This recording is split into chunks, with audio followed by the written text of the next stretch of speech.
राधे राधे प्रिय भक्तजनों। आज हम आपको सुनाने जा रहे हैं दशा माता की कथा। एक गांव में एक बुढ़िया ब्राह्मणी रहती थी। वह बहुत गरीब थी। उसके एक बेटा था। एक दिन वह अपने बेटे से बोली कि बेटा, कुछ ऐसा काम करो जिससे कि 4 पैसे की आमदनी हो और हम दोनों का जीवन निर्वाह हो सके। अब मेरे तो बुढ़ापे के कारण हाथ पैरों ने जवाब दे दिया है। तब उसका लड़का गांव वालों के जानवर चराने लगा। एक दिन लड़का पशुओं को पानी पिलाने नदी ले गया। वहां पर महिलाएं स्नान करके दशा माता को डोरा ले रही थी। उनके पास एक डोरा बच गया था। उसमें से एक स्त्री ने कहा कि इस लड़के से पूछो कि यह किसका है। तब एक स्त्री लड़के के पास जाकर पूछने लगी, तुम्हारे घर में कौन कौन है? लड़के ने बताया कि केवल मेरी बूढ़ी माँ घर पर है। स्त्रियों ने लड़के को एक डोरा देते हुए कहा कि तुम इसे ले जाकर अपनी माता को दे देना और कहना कि इसका पूजन और व्रत करे।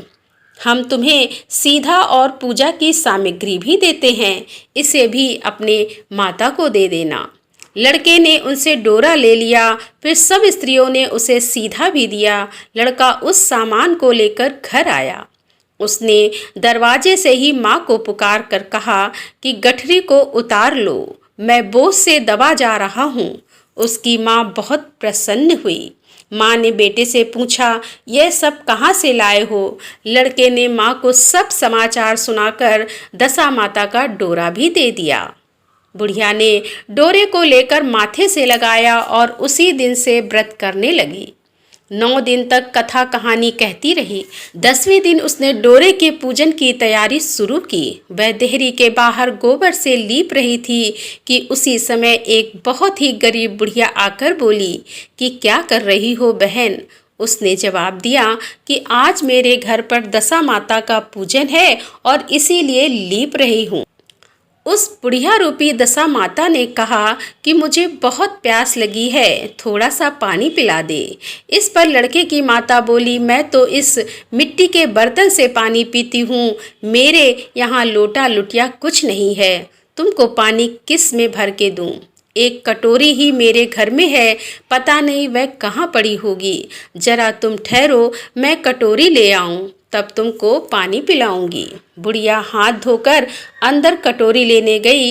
इसी बीच दशा माता, जिन्होंने बुढ़िया का रूप धारण कर रखा था, उसके मटके रखने की जगह पर एक सोने का घड़ा रखकर अंतर ध्यान हो गई। बुढ़िया कटोरी लेकर मटके के पास गई। वहां सोने का घड़ा देखकर घबरा गई। वह मन में सोचने लगी, मुझ पर बुढ़ापे में चोरी का नाम लगेगा, मैं चोर कहलाऊंगी। वह इस चिंता में दशा माता रूपी बुढ़िया को खोजने निकली।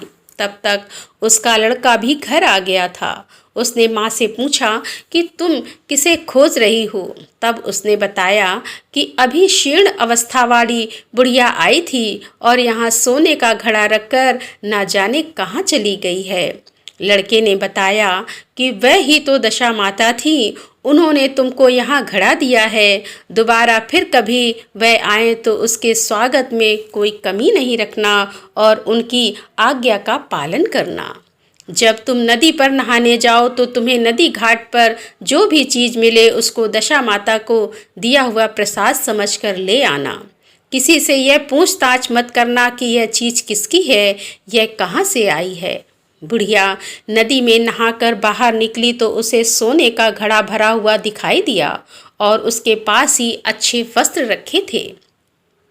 बुढ़िया ने कपड़ों को पहन लिया और घड़े को हाथ में लेकर चलने की तैयारी थी कि 4 कहार एक डोली लेकर उसके पास आए। कहारों ने उसे डोली में बैठने को कहा। बुढ़िया जब घर पहुंची तो उसने देखा कि वहां तो एक आलीशान महल खड़ा है। बुढ़िया महल के अंदर चली गई। वहां उसने श्रद्धापूर्वक और भक्तिभाव से दशा माता के डोरे का पूजन किया और हाथ जोड़कर वरदान मांगा कि जिस प्रकार तुमने मुझे संपत्ति दी है उसी प्रकार मेरे घर में एक सुशील बहू आ जाए, तभी यह सब शोभा देगा। कुछ दिनों के बाद लड़के का विवाह हो गया और बहुत ही सुंदर व सुशील बहू बुढ़िया के घर आ गई। बुढ़िया ने दोबारा दशा माता से वर मांगा कि जैसे मेरे बहू बेटे सुशील और सज्जन हैं, उसी प्रकार के मैं पौत्र हो जाऊं। कुछ दिनों के बाद बुढ़िया के यहाँ एक पौत्र रूपी रत्न पैदा हुआ। एक दिन बुढ़िया ने अपनी बहू को पास बैठाकर समझाया कि मेरी यह सब संपत्ति दशा माता की प्रदान की हुई है। उन्हीं की कृपा से तुम इस घर में आई हो। मेरे नहीं रहने के बाद यदि कोई मेले कुचैले कपड़े धारण किए बुढ़िया तुम्हारे घर पर आए तो उसे आंचल के छोरे से पोंछ डालना, घिन मत करना, उससे प्रार्थना करना, यह सब आपका ही दिया हुआ है। जब भी दशा माता का डोरा लेना हो तब उसको तुम भी अवश्य लेना और श्रद्धापूर्वक उसका पूजन करना।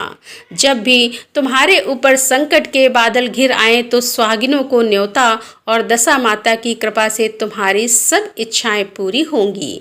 कुछ दिनों के बाद बुढ़िया का स्वर्गवास हो गया। दशा माता ने सोचा कि बुढ़िया के घर चलकर देखना चाहिए कि उसकी बहू सास के वचनों का पालन करती है या नहीं। एक दिन दशा माता ने वृद्धा भिखारिन का वेश धारण करके उसके घर गई। उसे देखते ही बहू खड़ी हो गई, उसके पांव छुए और बालक को उसकी गोद में डाल दिया। उसकी इस श्रद्धा भक्ति से दशा माता बहुत ही प्रसन्न हुई। उन्होंने आशीर्वाद दिया कि तेरी धर्म बुद्धि है, भगवान तेरा सदैव कल्याण करेंगे, भंडार भरपूर रहेगा, तू जो इच्छा करेगी वह तुझे अवश्य प्राप्त होगा। दशा माता ने जैसी कृपा बुढ़िया ब्राह्मणी पर की वैसी ही कृपा भक्त जनों पर भी बनाए रखना। तो बोलो दशा मैया की जय। तो दोस्तों, कैसी लगी आज की दशा माता की कथा? यदि कथा पसंद आई हो तो वीडियो को लाइक अवश्य करें, दोस्तों के साथ शेयर करें और हमारे चैनल को सब्सक्राइब कर लें, जिससे आने वाले वीडियो आप तक सबसे पहले पहुंच सके। तो मिलते हैं अगले वीडियो के साथ, तब तक के लिए राधे राधे, जय श्री कृष्णा, हर हर महादेव, जय भोलेनाथ की।